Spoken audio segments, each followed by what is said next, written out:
Yeah, so this one is just more so just trying to dig into the weeds. Obviously, last year we presented updated information about Glofitamab in all comers with mantle cell lymphoma. Uh, and so in this sort of iteration of the study, we're basically looking just to see how patients with high-risk features performed and whether there was a substantial difference in outcomes between those who, quote unquote, have what we consider to be high-risk features, such as P53 mutation, high proliferative rate, usually a Ki67 greater than 50, blastoid pleomorphic variant,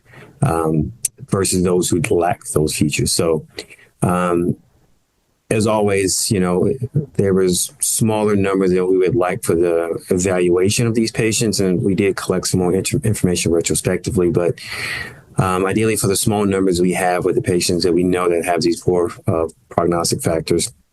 it did not appear that there was any substantial difference in outcomes versus those with one or more adverse risk factor versus those who have less than one adverse risk factor. So it does appear, at least in that small sample size, that Glofitamab was agnostic, but